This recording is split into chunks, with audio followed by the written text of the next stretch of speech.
करते. सर्वांना पुन्हा एकदा सप्रेम देवी शौर्य दिनाच्या, महिला दिनाच्या आणि नवीन वर्षाच्या तुम्हा सगळ्यांना शुभेच्छा देते. या दिवसातील एक असा घटक जो माणुसकीला मुकलेला होता, दमलेला होता, पिसलेला होता.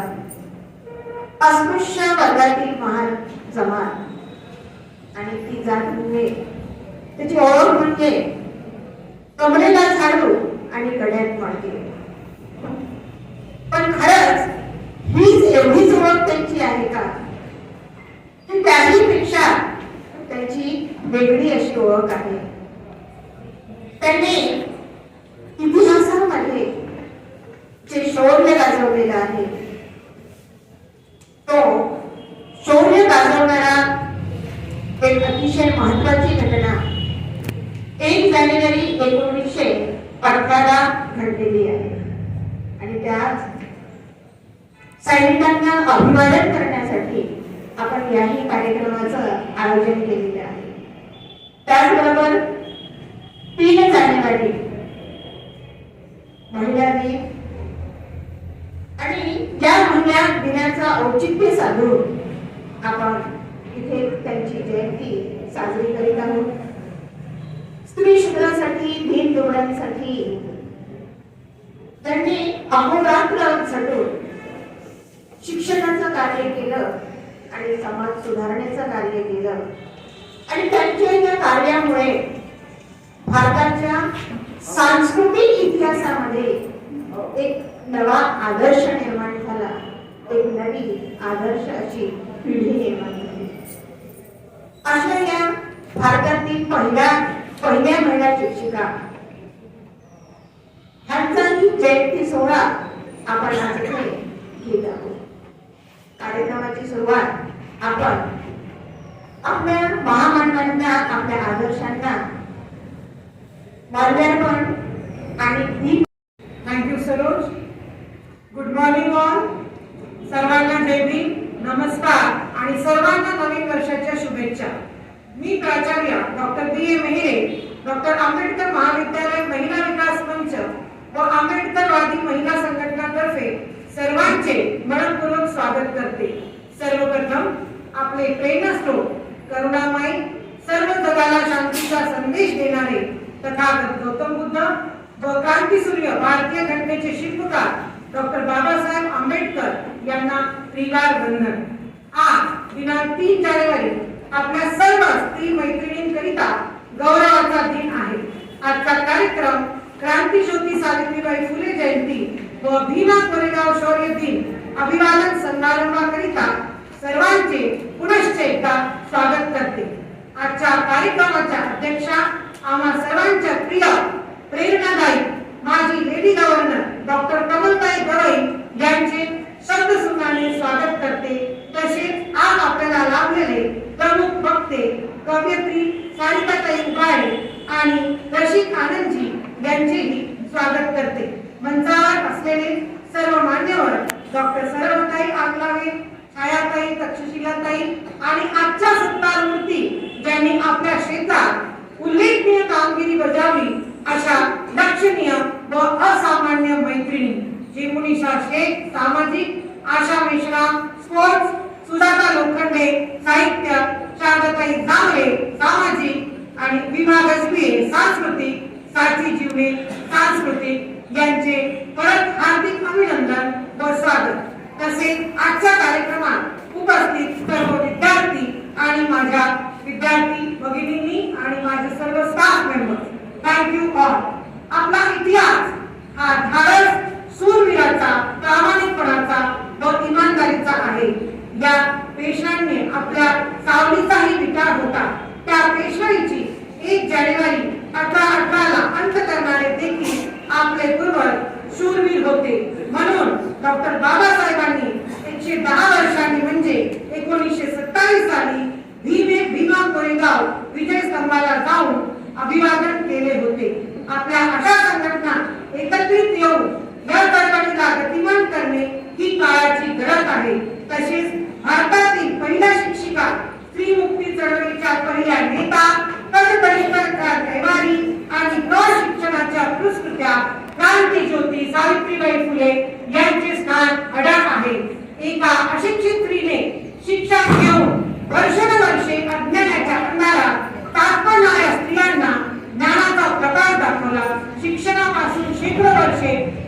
स्त्रियांना शिक्षणाचे हक्क मिळावे याकरिता फुले दांपत्यांनी जो संघर्ष केला, म्हणून आज सर्व स्त्रिया वेगवेगळ्या क्षेत्रात उल्लेखनीय कीर्ती व कामगिरी दाखवत आहेत. अशा थोर दाम्पत्याला समाज सुधारकांना मनम्र अभिवादन. एकजुटीने नागपुरातील सर्व आंबेडकरी महिला संघटना एकत्र येऊन आजच्या कार्यक्रमाला आवर्जून उपस्थित आहेत. ही काळाची गरज आहे. जसे एखाद्या तळात समूहात संघटनेत काम करण्याची प्रबळ व तीव्र इच्छा सर्वांनी दाखवलेली आहे, त्याबद्दल मी पुनश्च डॉक्टर आंबेडकर महाविद्यालयातर्फे, महिलांतर्फे आणि आमच्या संघटनेतर्फे सर्वांचे स्वागत करते. क्योंकि संघटना के बिना विकास नहीं. धन्यवाद. सावित्रीबाई फुले यांच्या जयंतीनिमित्त सर्वांनाच हार्दिक मंगलकामना. ही सावित्रीबाईंचीच कृपा आहे की आमच्या भगिनी आणि आमच्या मुली आम्हाला इथे मोठ्या प्रमाणात दिसत आहेत. एक काळ असा होता की ज्याच्यामध्ये स्त्रियांनी शिकायचंच नाही, मुलांच्या बाहेर उभं ओलांडायचंच नाही, असं जिथे ठरलेलं होतं तिथे मोठ्या धाडसानं ज्योतिबा फुले आणि सावित्रीबाई उभ्या राहिल्या. समाज एकीकडे, संपूर्ण समाज एकीकडे आणि हे दोघं दाम्पत्य मात्र दुसरीकडे. कोणासाठी? आपल्या मुलांसाठी, आपल्या फॅमिलीसाठी नाही. समाजामध्ये जे दुर्लक्षित होते, जे पिळलेले होते, जे अन्याय त्यांच्यावर झालेला होता, अशा समाजातील लोकांना न्याय मिळवून देण्यासाठी फक्त काही जातीचा, धर्माचा विचार न करता स्त्रियांना, मुलींना त्यांनी धैर्य दिलं, समोर आणलं, हात धरून समोर आणलं आणि आज आम्ही इथे यापर्यंत आम्ही पोहोचलेलो आहोत. त्यांचे उत्तर आम्ही कधीच विसरू शकणार नाही. आणि अशा महामानवांना आदरांजली वाहणं, अभिवादन करणं मला असं वाटते हे आमचं परम कर्तव्य आहे, सर्वात प्रथम कर्तव्य आहे. त्याच्यामुळे त्या माऊलीला आमच्या एक काही जन्म नाही, परंतु आम्हाला इथं उभं करणारी, बोर धरून इथपर्यंत प्रगती करायला लावणारी आमची ती सावित्री आहे. तिला पुन्हा एकदा अभिवादन. नागपूरमध्ये अशा अनेक महिला संघटना आहेत त्या आपापल्या क्षेत्रामध्ये कार्यरत आहेत आणि या सगळ्या महिला संघटनांनी कुठेतरी एकत्र यावं आणि चांगल्या समाजामध्ये काम करणाऱ्या संघटना आहेत, आपण मैत्री आहे, परंतु वेगवेगळ्या संघटनांमध्ये विखुरलेला हा विचार केला की सगळ्यांनी एकत्र येऊन जर आपण समजा कार्यक्रम घेतले तर किती छान. ते एकीचं बळ म्हणतात ते आपल्याला समाजात दाखवावं लागेल, परिस्थिती तशी आहे. आणि मग सगळ्यांनी एकत्र यावं या उद्देशाने समाजातील काही वेगवेगळ्या संघटनांच्या महिला एकत्र आलो आणि एकत्र येऊन विचार केला की आपण संयुक्तपणे का साजरे करू कार्यक्रम. आणि मग याच्यामध्ये आपल्या ओबीसी महिला सुद्धा जुळल्या, आपल्या नोटा होत्याच आणि अशा महिलांची ऑनलाईन ऑफलाईन अशी बैठक झाली आणि कार्यक्रम ठरले. पहिला कार्यक्रम तो झाला तो म्हणजे संविधान चौकामध्ये 25 डिसेंबर स्त्री मुक्ती दिनाचा.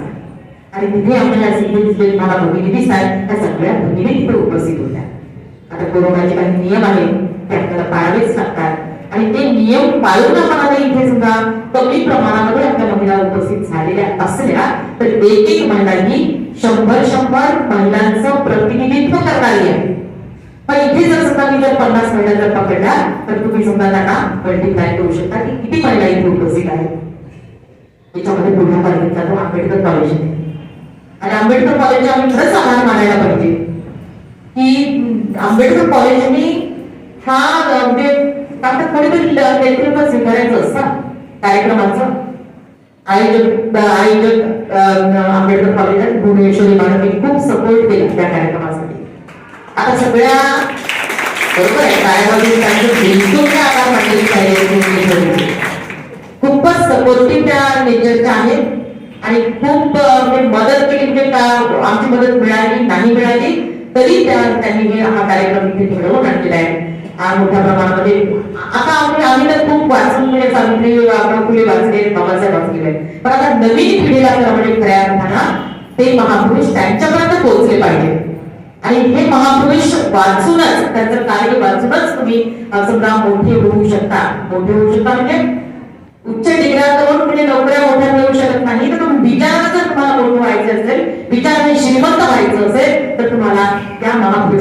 सारी तुम्हाला वारंवार वारंवार वारंवार तुम्हाला आठवावं लागेल. हे महापुरुष तुम्हाला वाचावे लागतील आणि हे वाचल्याशिवाय हे असे कार्यक्रम अटेंड केल्याशिवाय आणि तुम्ही ते जाणून घेतल्याशिवाय तुमची प्रगती होणार नाही हे लक्षात घ्या. आणि मोठ्या प्रमाणामध्ये आज मला कॉलेजचे विद्यार्थी सुद्धा दिसतात, कॉलेजचा स्टाफ सुद्धा इथे दिसतो आहे आणि आपल्या वेगवेगळ्या संघटनांच्या महिला तर इथे आलेल्याच आहेत. त्या महिलांचे खरं म्हणजे वेगवेगळ्या संघटनांच्या महिलांचे मी आभार मानणार आहे. त्या माझ्या मैत्रिणी आहेत, हातगिरी म्हणजे नाही म्हणणारच नाही. मला माहित आहे त्या आमच्या महिला आहेत, ओबीसीच्या महिला म्हटलं की कसं म्हणजे अगदी कार्यक्रमाला उपस्थित राहतात याची मला जाणीव आहे. आणि ह्या सगळ्या महिलांनी हा मिळून हा कार्यक्रमात इथे घडवून आणलेला आहे. त्या सगळ्या महिलांचे मी माझ्यावर केले त्यांचे आभार मानते. पण ते आभार प्रश्न नंतर होईलच. आणि विशेष आभार तर मी म्हणजे भुवनेश्वरी मॅडमला दिली, कारण हा कॉलेजने आम्हाला काहीच बोलावं लागलं नाही, काही टेन्शन घ्यावं लागलं नाही. आणि हा कार्यक्रम उत्कृष्ट पद्धतीने आता कार्यक्रम म्हणताना मला ते त्याचं थोडंसं स्टँडर्ड तर माझं जरा जास्त बरं असतो. तसाही कार्यक्रम घेणं मलाही नाही आवडत आणि तो असा एक स्टँडर्ड एक त्याचा जो दर्जाला तो कार्यक्रम मॅडम इथे आयोजित केलेला आहे. तर त्याच्यामुळे त्यांचे आभार मानते आहे. कमलताई इथे आम्हाला नेहमीच मार्गदर्शन करतात, नेहमीच मंगल कामना त्यांच्या पाठीशी सदैव असतात. ताई पण प्रवास करून या वयात आपल्यासाठी तर त्या खरोखर प्रेरणा नाही आहेत. इतक्या या वयामध्ये ताई कुठून कुठून प्रवास करून त्या इथपर्यंत आपल्यापर्यंत पोहोचल्या आहेत. यावर आम्ही जाऊ मला वाटतं घरी सांगण्यावर नव्हतं कदाचित असं वाटतंय मला. म्हणून तुमच्या सानिध्यात राहिल्यात मला असं वाटतं की आम्हाला किंमत ही ऊर्जा आम्हाला पण मिळत जाते. आणि त्या आपण म्हणजे जळगाववरून आलेल्या राहणं अमरावतीला, जळगाव कुठे आणि त्या तिथून इथे वेळेवर पोहोचल्या अगदी वेळेवर. माझी मैत्रिणी सारिका आहे, उबाळे आहे, ती पण अमरावतीलाच आहे. ती पण प्रवास करून अगदी सकाळी उठून प्रवास करून अगदी धावत पडत इथे पोहोचलेली आहे. ती पण सकाळी पोहोचलेली आहे. एक मंचावर तुम्हाला एक दादा दिसतो प्रशिक्षण ज्योतिराव फुले सावित्रीबाईला सपोर्ट केला, समोर आणला. ते पुरुषाने आम्हाला नेहमी समोर केलेला आहे, त्याच्यामुळे आम्ही पण पुरुषांना आपल्या सोबत घेऊनच काम करतो. म्हणून प्रशिक्षण आहे आपल्याला भीमा कोरेगावचं माहित आहे. शौर्य दिन आपण 1 तारखेला साजरा केलाय. तर भीमा कोरेगाव शौर्य दिनाविषयी प्रकाश टाकण्यासाठी, कारण नवीन पिढीला कदाचित तो इतिहास माहित असेल, फुले माहित असतील, सावित्रीबाई माहित असेल, बाबासाहेब माहित आहे, परंतु मला असं वाटतं भीमा कोरेगाव हा जो इतिहास आहे शौर्य दिनाचा, तो इतिहास आपल्याला कळावा विद्यार्थ्यांना विशेषतः. आणि म्हणून त्याच्यावर प्रकाश टाकण्यासाठी आपण प्रशिक्षक आनंद यांना बोलावले आहे. ते पण आपल्या इथे वक्तव्य देतीलच. तर महिला संघटना इथे धम्मदीक्षा महिला धर्मसंयोजन समिती आहे, वेगवेगळ्या संघटना आहे. कल्पना आहे इथे, ते अगदी सुषमा आहे, कल्पना आहे, मीना आहे. ह्या अगदी वेगवेगळ्या क्षेत्रामध्ये सुरेखा आहे. बऱ्याच महिला आमच्या सोबत काम करतात. नेहमीच तुलमेताई आलेली आहेत, सुखदेवी आहे, अर्चना सुखदेवीचं मॅडमचं खूप मोठं नाव आहे खरं म्हणजे. ह्या सगळ्या महिला आपल्याला एकत्र येऊन आम्ही काम करायला लागलोय. आणि एक तुम्हाला नंतर तुम्हाला दिसेल स्टेजवरती सावित्रीबाई आईच्या वेशामध्ये त्या तिथे येतीलच, तुम्हाला त्यांचा परिचय होईल अर्चना सुखदेवीचा. तर अशा पद्धतीने अगदी उत्साही आणि समाजासाठी काहीतरी कार्य करणाऱ्या ह्या सगळ्या वेगवेगळ्या संघटनेच्या महिला आहेत. आणि या सगळ्या महिला संघटनांनी कॉलेजला सहकार्य केलं, पाठिंबा दिला आणि कार्यक्रमात विनवणी केली कार्यक्रम घेण्यासाठी. आणि हा कार्यक्रम कॉलेजने घडवून आणलेला आहे. भुवनेश्वरी मी आपली खूप आभारी आहे. धन्यवाद. हे प्रास्ताविक कसं म्हणजे केलं प्रास्ताविक आवडलंच पाहिजे असं थोडी आहे. प्रत्येक बाईने लग्न केलंच पाहिजे असं थोडी आहे. आई झाल्यावरच फार काही खूप मोठा काही बळी तिची इथे कर्तव्य असेल असं नाही. तिला वाटत असेल की नको मला मुली, तर नको, कशाला सक्ती करायची तिच्यावर. पण आपला समाज आणि परिवार हा सगळा त्या मुलीवर अपत्य प्राप्तीसाठी लग्नासाठी अशी सक्ती करत असतो. आणि हे सगळे ह्या ज्या सगळ्या सामाजिक धारणा आहेत, ह्या धारणाच स्त्रियांपुढचे मोठे प्रश्न आहे. आणि त्या बदलणं हे सुद्धा आपल्या समोरचं मोठं आव्हान आहे. तिसरा एक मोठा प्रश्न आहे की घर आणि नोकरी आणि स्त्रीत्वाची प्रतिमा अशी तिन्ही कसरत नोकरी करणाऱ्या बायकांना करावी लागते. आजच्या स्त्रियांपुढचा हा सुद्धा एक खूप मोठा प्रश्न आहे. आजची स्त्री कशी आहे तर ती करिअर ओरिएंटेड आहे. ती आपल्या स्वतःच्या करिअरला प्राधान्य देते. तरी पण लग्न झाल्यानंतर तिने संसार सांभाळून नोकरी करावी, दोघांचा समतोल राखावा, मगच ती आदर्शित स्त्री ठरेल वगैरे असं असं तिच्या मनावर बिंबवण्यात येतं. आजचाच घर या एका नियतकालिकामध्ये शुभलक्ष्मी नायगावकर म्हणतात की या गोष्टीवर जर तोडगा काढायचा असेल तर आपल्याला जीवन व्यवहारात स्त्रीवादाचा अवलंब करावा लागेल सगळ्यांना. आता स्त्रीवाद म्हणजे काय, स्त्रीवाद का गरजेचा आहे आणि स्त्रीवाद कसा अवलंब करायचा, तर स्त्रीवाद म्हणजे काय आहे माहिती आहे तुम्हाला सगळ्यांना, माहिती आहे. स्त्रीवादी असणं म्हणजे काय आहे, आपण स्त्रीवादी आहोत म्हणजे काय आहोत, तर स्त्रीवाद ही एक विचार प्रणाली आहे. म्हणजे स्त्री असो, पुरुष असो किंवा इतर लिंगधर्मी असो, समलिंगी असो, तृतीयपंथी असो, या सगळ्यांमध्ये समानता प्रस्थापित करणारे विचारसूत्र म्हणजे स्त्रीवाद आहे. आपण एक माणूस आहोत ही गोष्ट कुठल्याही लिंगधर्माच्या पलीकडे आहे आणि ही जाणीव सगळ्यांमध्ये रुजवणं हे स्त्रीवादाचं एक प्रमुख काम आहे. म्हणजे मी माणूस आहे, मी पुरुष आहे, मी असं कसं करू, मी बायकांसारखं झाडून कसं काढू, मला काय म्हणतील लोक, किंवा मी तृतीयपंथी आहे, मला समोरचा माणूस स्वीकारेल की नाही, मला समाज स्वीकारेल की नाही, ही जी एक भावना आहे ही भावना झुगारून देण्याचं काम स्त्रीवाद करत असतो.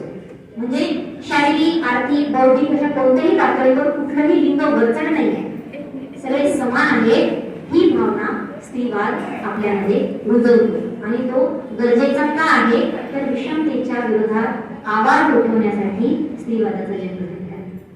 म्हणजे वर्षानुवर्षापासून स्त्रियांना दुय्यम स्थान आहे. स्त्रियांना दुय्यम स्थान आहे एवढं तरी तुम्हाला मान्य आहे की नाही.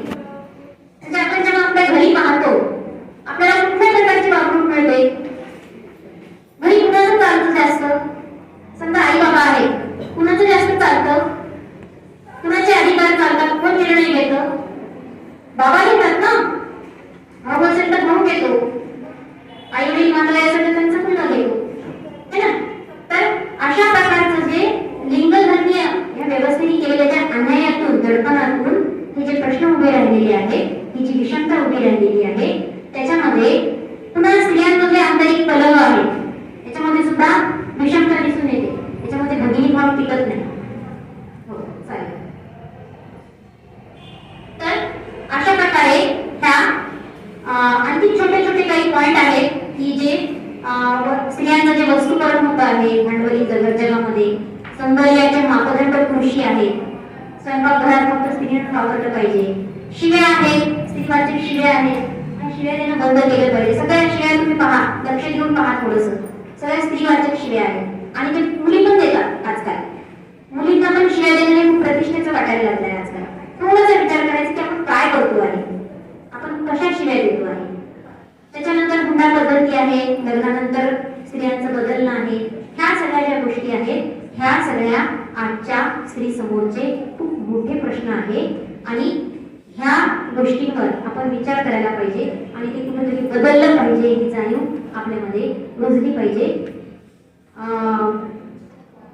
आणखी काही पुष्कळ बोलता येईल, खूप गोष्टी आहेत पण वेळेच्या जगाला स्वातंत्र्य, समता व मैत्री या जीवन तत्वाची शिकवण देणारे महान क्रांतिकारी तथागत गौतम बुद्ध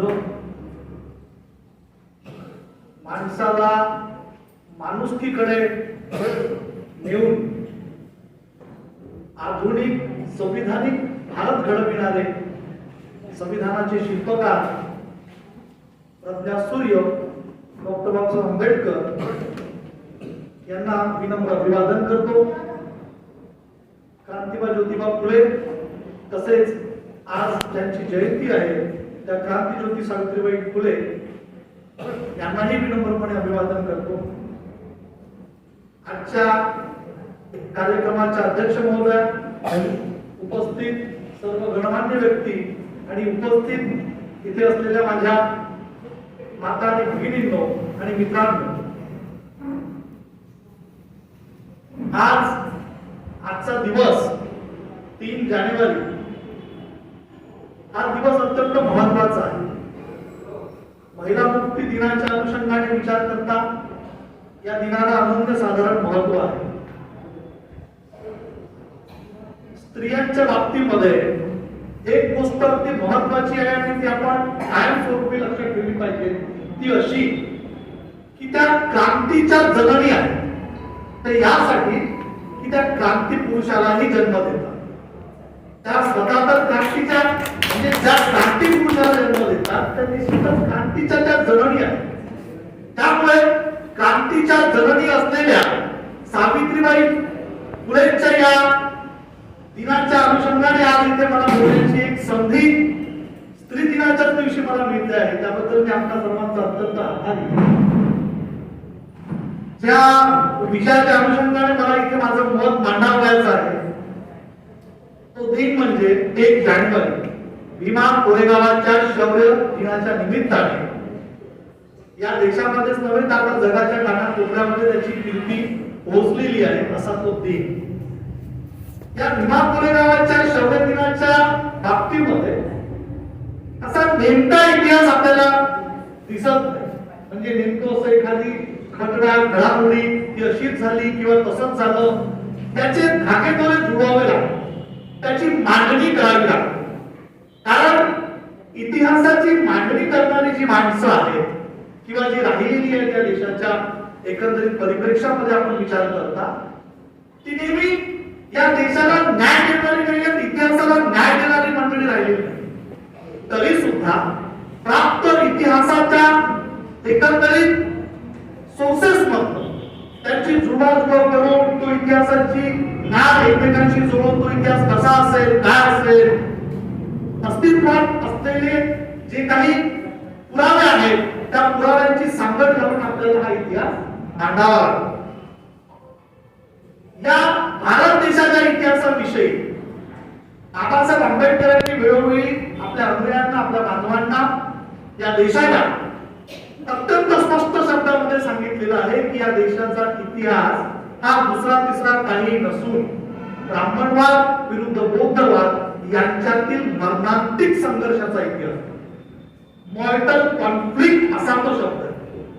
मर्मांतिक संघर्ष मरून जाऊ पण आम्हाला जी अभिप्रेत विचारधारा आहे ती रुजवल्याशिवाय मी राहणार. हे लक्षात ठेवा.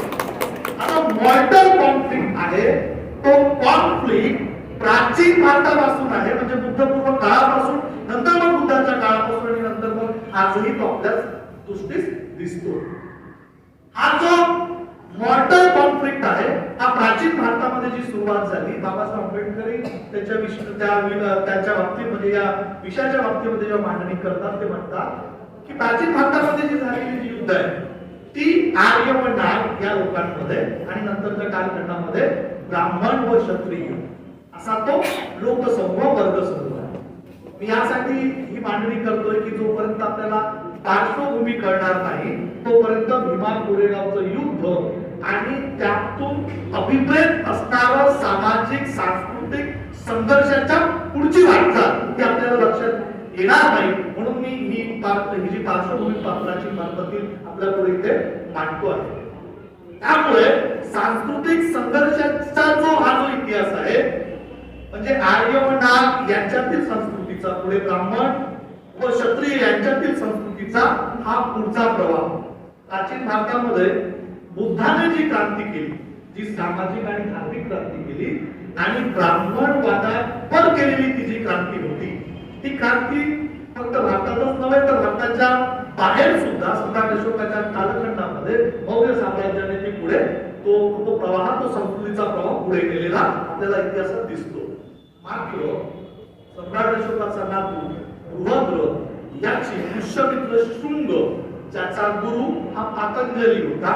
आता या म्हणजे मागील काही वर्षांपासून पातंजलीचं नाव बऱ्यापैकी घराघरातही त्या संस्कृती रक्षक स्वतःला बनवणाऱ्यांनी पोहोचवलं प्रत्येका वेगळ्या अर्थाने. हा जो पुष्यमित्र शृंगाचा जो गुरु पातंजली याने बृहद्रथाची हत्या केली व ब्राह्मणी षडयंत्र आखून ब्राह्मणवादाची पुनरुभारणी त्यांनी करण्यासाठी जो गट रचला आणि बृहद्रथाच्या हत्येनंतरचं जे पुढचं जो कालखंड सुरू झाला तो मनुस्मृती धार्जिनं मनुस्मृतीच्या अंमलबजावणीच्या अनुषंगाने पुढची जी वाटचाल जी गुलामगिरीकडे देण्याची जी वाटचाल झाली या देशामध्ये असा तो जुना प्राचीन भारताच्या इतिहासाचा तो कालखंड आहे. म्हणजे मनुस्मृतीमध्ये जे जे अमानवीय माणसाला माणूस पण नाकारणारं, माणुसकी नाकारणारं असं सगळं या देशामध्ये एका संस्कृतीच्या माध्यमातून रुजवण्यात आलं आणि ती अशी ब्राह्मणी धर्म संस्कृती या देशामध्ये रुजवण्यामध्ये असा तो प्रवाह बौद्ध धर्मीयांच्या विरोधात असणारा तो प्रवाह सुरू झाला.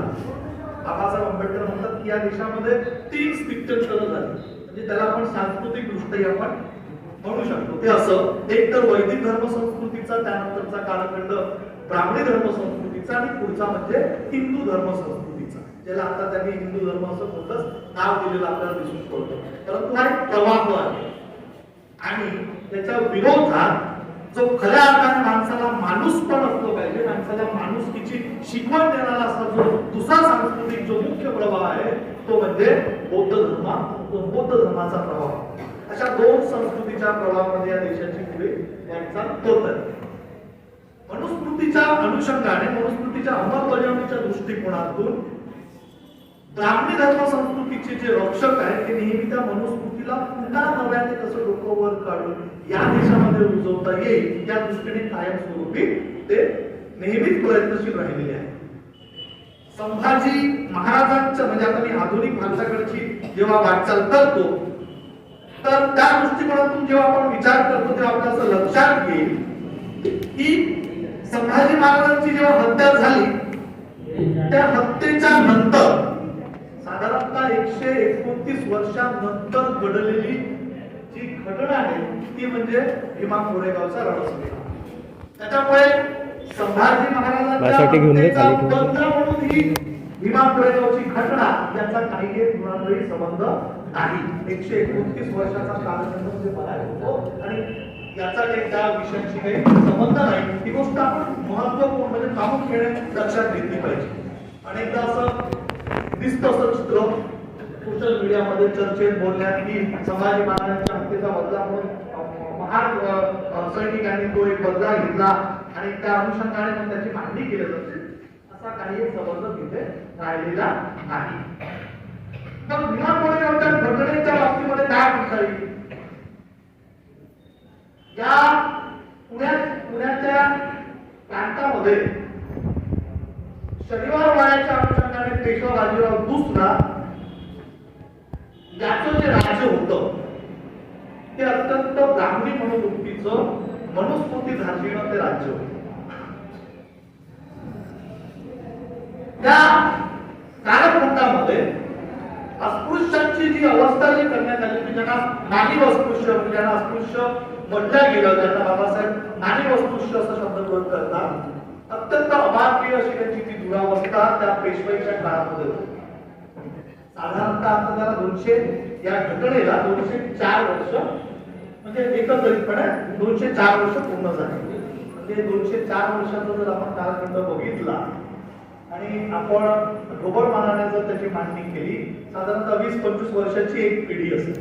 म्हणजे हा 50 वर्षाचा असेल तर मुलगा 20-25 वर्षाचा असतो आणि मग 70-75 वर्षाच्या आजोबा म्हणजे हे 3 पिढ्यांचा कालखंड म्हणजे 75 असं ढोबळ मानाने बघितलं. आता या 204 वर्षामध्ये साधारणतः 8 पिढ्या होतात. मी तुमच्या पुढे 8व्या पिढीचा प्रतिनिधी म्हणून ज्या लोकांनी भीमा कोरेगावात शौर्य गाजवलं. परंतु त्या कालखंडामध्ये अस्पृश्यांची अवस्था अत्यंत अमानवीय अशी केली होती. ती कशी होती त्याचं वर्णन सुद्धा बहुतेकांना माहिती असावं तरी